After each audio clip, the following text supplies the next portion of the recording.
የዩናይትድ አረብ ኤምሬቶች መርከብ ተመታለች ወይም ደግሞ የአረብ ኤምሬቶች መርከብ ተመታለች። ይች መርከብ ደግሞ የተመታችው ኤዲኤን አውሲ ትባላለች። በሆርሙዝ ሰርጥ አካባቢ ስትንቀሳቀስ በኢራን ሚሳኤል እንደሆነ በይፋ ተቀምጧል። የሩሲያ ጦርም እንግዲህ እንደምታውቁት ከባድ የተባለ የአየር ጥቃት የሚሳኤል ጥቃት በዩክሬን ላይ በተለይ ደግሞ በዋና ከተማ ኪየቭ ላይ ማድረሱ ተሰምተዋል። እነዚህም እንግዲህ ያው ከመካከለኛው ምስራቅ ጉዳይ ጋር አብረው የሚታዩ ናቸው ማለት ነው። ስለዚህ ብዙ አስቸጋሪ ሁኔታዎች መፈጠራቸውንም ጠቋሚ ያደርገዋል። እንዴት አላችሁ ቤተሰቦች? ላይክ፣ ሰብስክራይብ፣ ሼር ስለምታደርጉ እጅጉን አመሰግናችኋለሁ። ሁሉንም እንግዲህ ሀሳባችሁን ተመልክቻለሁኝ። ምላሽ ያልሰጠውበት ምክንያት ትንሽ ጊዜ ስላጠረኝ ነው። ስለዚህ ምላሽ መስጠት ሂደታችንን እንቀጥላለን።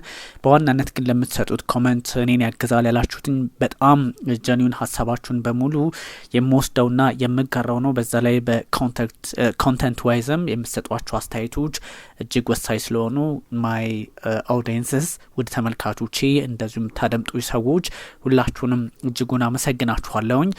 ያው እናንተ ሁሌ መመስገን ያለባችሁ ስለሆናችሁ ነው።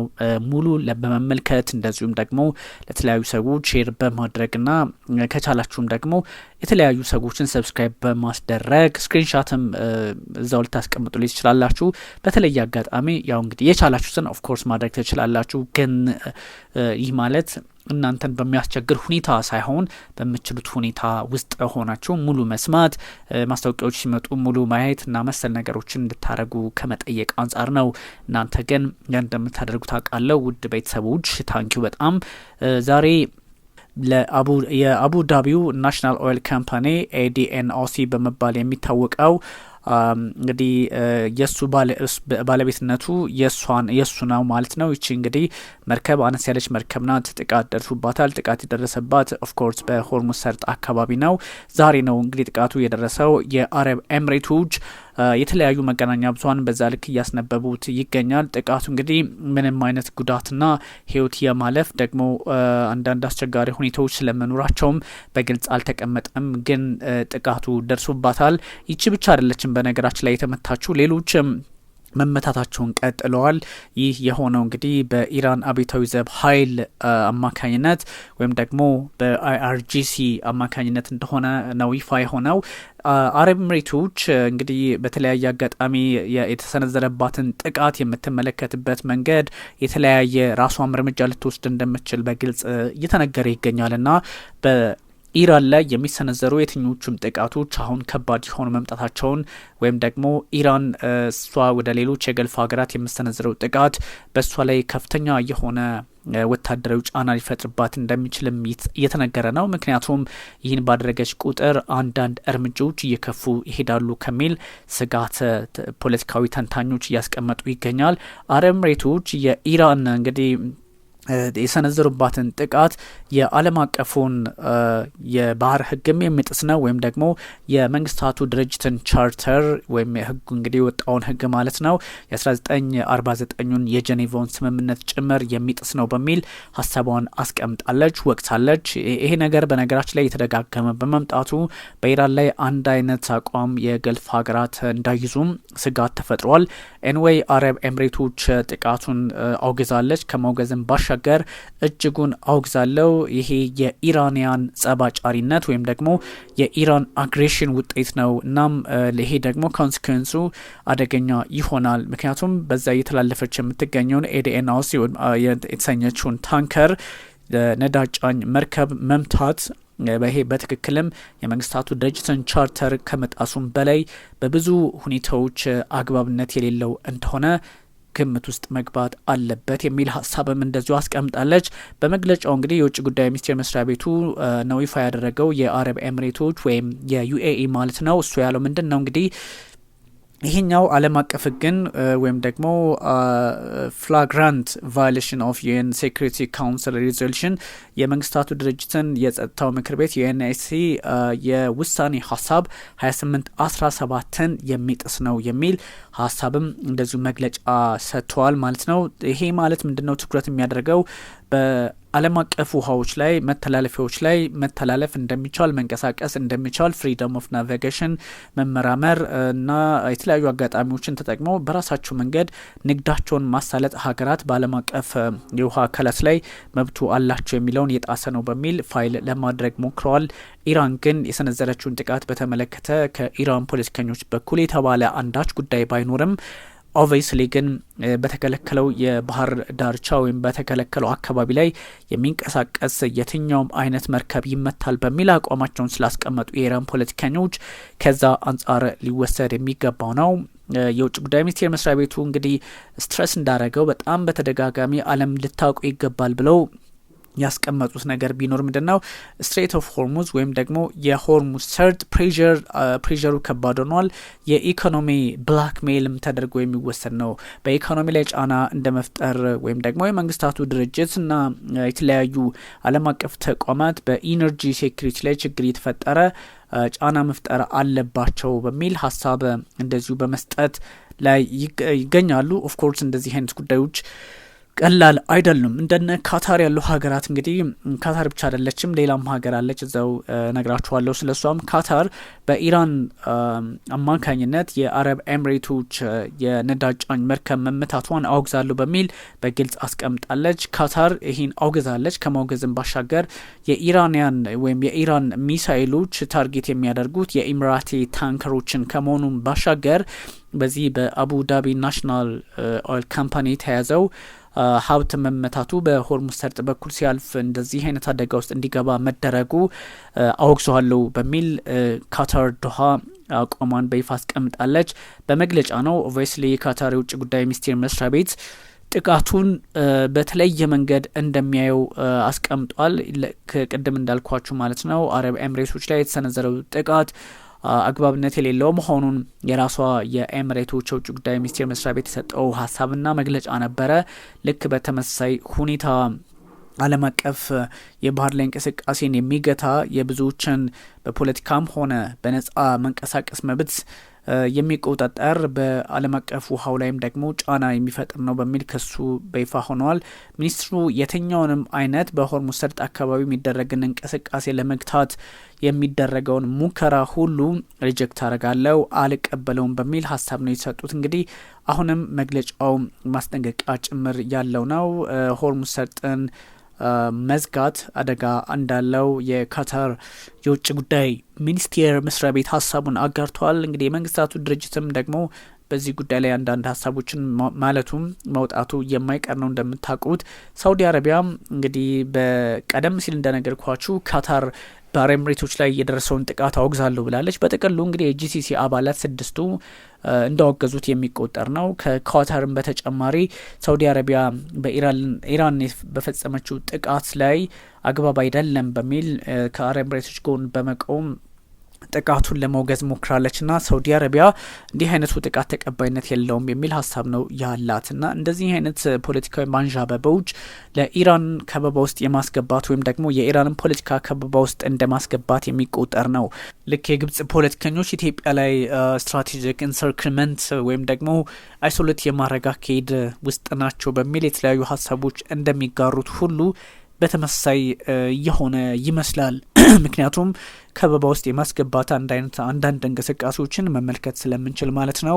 ያ ማለት ካታርም መግለጫ ከሰጠች፣ አረብ ኤምሬቶችም መግለጫ ከሰጠች፣ ሳውዲ አረቢያም መግለጫ ከሰጠች በየትኛውም የፖለቲካ መለኪያ ወታደራዊ አካሄድ የሚያሳየው ይህ ጉዳይ ፈታኝ መሆኑንም ብቻ ሳይሆን በአንዳንድ ሁኔታዎች ላይ የተለየ ጥያቄ ሊነሳ እንደሚችልና እንዳልኳችሁም ከበባ ውስጥ የማስገባት አዝማሚያ እንዳለው የሚጠቁም ነው። እንግዲህ ማውገዝ ብቻ አይደለም፣ ተመሳሳይ ነው የሚመስለው። የዓለም አቀፉን የናቪጌሽን ሲስተም ወይም ደግሞ ዓለም አቀፍ ጉብኝቶችን ዓለም አቀፍ በእንደዚህ አይነት በነጻ ቦታዎች ላይ የመንቀሳቀስ መብትን የሚጥስ ነው የሚል ሀሳብ ነው ልክ እንደ ካታር ያስቀመጡትና ኢራን እንደዚህ አይነት ሁኔታዎችን እንግዲህ እንደምትመለከቱት የምታይበት ወይም ደግሞ በራሷ መንገድ ለመስፋት የምትሄድባቸው ርቀቶች ምናልባትም እንግዲህ ዓለም አቀፍ ጫናዎችን እያጠናከረ ሊሄድ እንደሚችል ለማሰብ እድል የሚፈጥር ይሆናል ማለት ነው። ብዙ ጥያቄዎች እዚህ ላይ እንግዲህ ሊነሱ ይችላሉ። የኢራን ጉዳይ ብቻ አይደለም። ዛሬ በተለያዩ የዓለማችን ክፍሎችም ውጥረቶች አሉ። ኢራን እንግዲህ በተደጋጋሚ አሁን እየተደረጉ ባሉት የፖለቲካ ሰጥ አገባዎች አማካኝነት ከአሜሪካም ጋር የመግባባት እየተሳናት ነው የሄደችው ማለት ራሳቸው ፕሬዚዳንት ዶናልድ ትራምፕም በጉዳዩ ላይ ያላቸው የፖለቲካ አቋም አስቸጋሪ የሆነ በመምጣቱ ማለት ነው ብዙ ሀሳቦች ይነሳሉ። እንግዲህ ይሄኛውን ያነሳውላችሁ ምንድነው ውድ ተመልካቾች እንግዲህ እንደምታውቁት በዚህ በመካከለኛው ምስራቅ ላይ ያለው ውጥረት ይሄ ነው። ከዛ ውጭም ደግሞ ዛሬ ወደ ሩሲያ መሄድ አለብን። ሩሲያ የተለያዩ አጋጣሚዎችን እየተጠቀመች በዩክሬን ላይ ከባድ ጥቃት እያደረሰች እንደሆነ የሚጠቁሙ መረጃዎች እየወጡ ይገኛል። በተለይም ደግሞ ሩሲያ የጦር መሳሪያ ማከማቻዎችን ወይም ደግሞ ዌፐን ዲፖን ጨምሮ የተለያዩ አካባቢዎችን በኪየቭ በዩክሬን ዋና ከተማ ሳይቀር ስደበድብ ማድረውም እንደዚሁ ይፋ ሆኗል። ሞስኮ ይህን እንግዲህ ሪፖርት ያደረገችው በተለይም ደግሞ በፊላሚንጎ ሚሳይል ፓርትስ ፕላንት ኦፕሬትድ ባይ ፋየር ፖይንት ያ ማለት እንግዲህ ከቭላዲሚር ዜሌንስኪ ጋር አሶሲሽን አለው ተብሎ እየታሰበ ኩባንያ አካባቢ ላይ ወይም ደግሞ እዛ አካባቢ ላይ የተሰነዘረ ጥቃት መሆኑን ራሱ አርቲ ያስነብበዋል። የሩሲያ ኃይሎች እጅግ ኢላማውን የጠበቀ መጠነ ሰፊ የሚባል ግን ደግሞ ይሄ ፕሬሲሽን የጠበቀ ፕሬሲሽን ማለት ኢላማውን የጠበቀ በትክክልም ከዚህ ቦታ እስከዚህ መሄደ እንዲህ አይነት ውድመት ማድረስ አለብህ ተብሎ ትእዛዝ ተሰጥቶት ጥቃት የሚሰነዝር ሚሳይልን ተጠቅሞ ጭምር ነውና ሀይ ፕሬሲሽን ስትራይክ ነው በዩክሬን የጦር መሳሪያ ስርዓቶችና ኢንዱስትሪያል ፋሲሊቲዎች ላይ ጥቃት እየሰነዘሩትና ከዛም ውጭ ደግሞ ከጦር መሳሪያ ማከማቻዎች ባሻገር የነዳጅ ማከማቻዎችም እዛው ኪየቭ ዋና ከተማ ውስጥ ተፈጽመዋል ጥቃት ማለት ነው። ይሄን ያረጋገጠው እንግዲህ ዲፌንስ ሚኒስትሪው ነው የሞስኮ ወይም ደግሞ የሩሲያ ማለት ነው። እንግዲህ መግለጫው ዛሬ ነው የወጣው ከሰዓት ማለት ነው። ሚኒስትሩ ሳይድ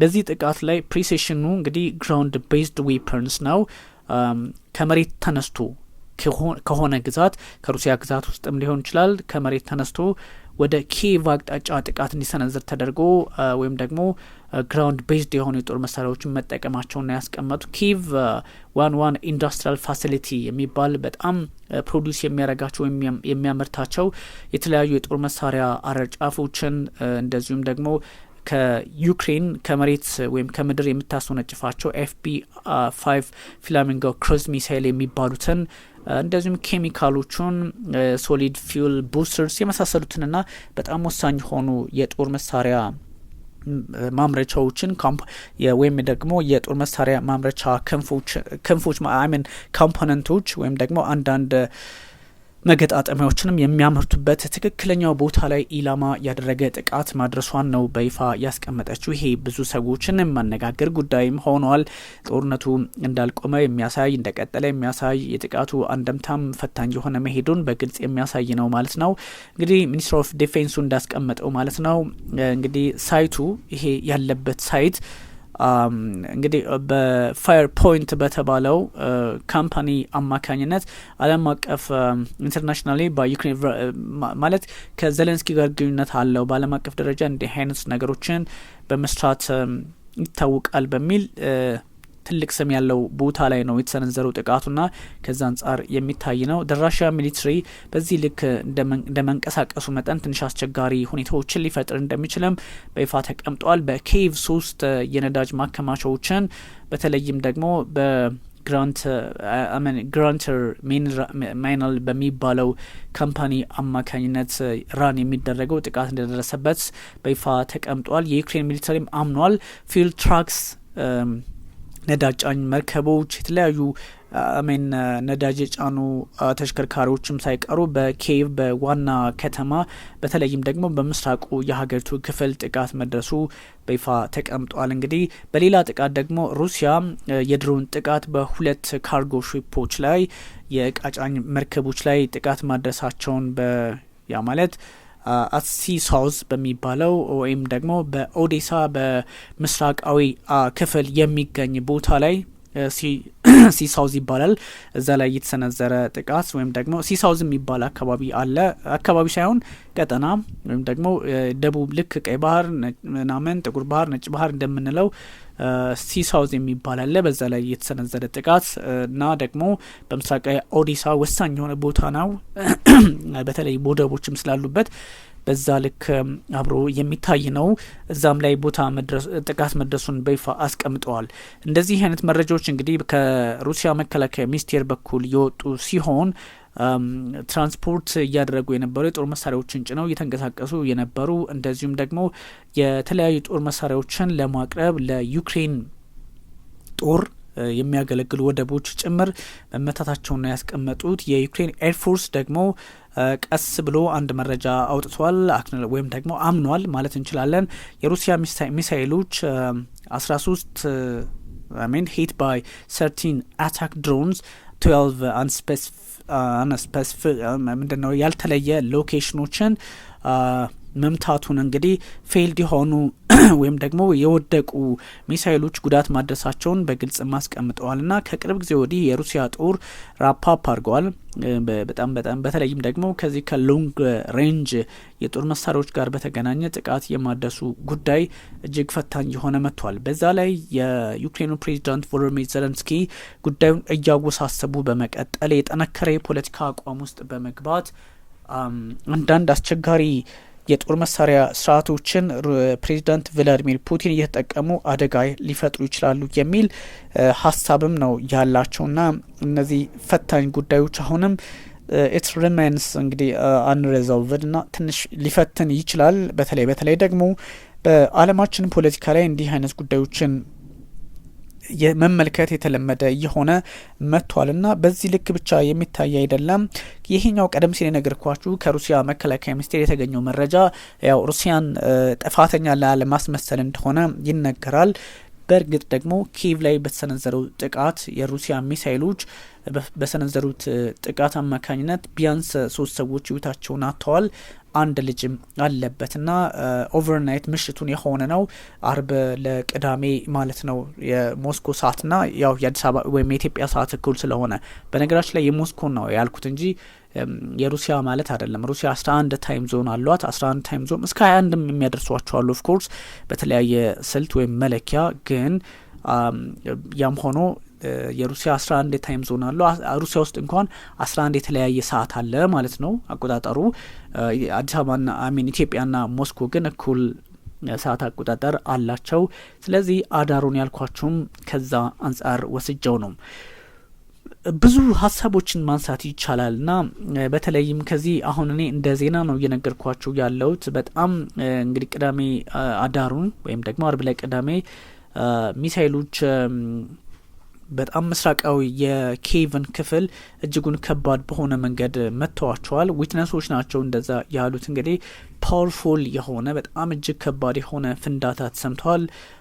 ሰውም ዩክሬን እንግዲህ አክሮስ ዩክሬን 21 ሰዎች ህይወታቸውንም በሩሲያ ጥቃት አማካኝነት ማጣታቸውን የሚጠቁም መረጃ መውጣቱን እንግዲህ ቀጥሏል። ያው እንደምታውቁት ከዚህ ቀደም የነበሩ አንዳንድ ችግሮችም ይታወቃሉና 3 ሰዎች ህይወታቸውን ያጡበት 3 ሰዎች ደግሞ እንደዚሁ የቆሰሉበት ነውና ትንሽ የሚፈትነው የኪየቭ ላይ ጥቃቶች በተደጋጋሚ እየበረቱ መምጣታቸውና አስገድዶ ወደ እንደዚህ አይነት ጉዳዮች ለማስገባት ወደ ድርድር ማለት ነው የሚሞከርበት መንገድ ፈታኝ የሆነ መምጣቱ የፖለቲካ ስርዓቱና አውዱም ቢሆን ከዚህ ቀደም ከምናውቃቸው አሁን አንዱ በሌላው ላይ ጫና ለማድረስ አንዱ ሌላውን ፈተና ውስጥ ለማስገባት አንዱ ሌላውን በወታደራዊ ጡንቻ በልጦ ለመገኘት የሆነ በመምጣቱ ጥያቄዎች መነሳታቸውን ይቀጥላሉ። ግን ፕሬዚዳንት ዶናልድ ትራምፕ ደግሞ እንደዚህ አይነት ጉዳዮችን ለማስታረቅ አልሞከሩም በሚልም ይተቻሉ። ውድ ተመልካቾቻችን ላይክ፣ ሰብስክራይብ፣ ሼር ማድረጉን እናንተም ቀጥሉ። የተለያዩ ሀሳቦቻችንን በሌላ ደግሞ እንደዚሁ በትንታኔ መልክ ይዘን እንቀርባለን። ውድ ተመልካቾቻችን እጅጉን አመሰግናችኋለሁ። ቢኒያም ካሴ ነበርኩኝ።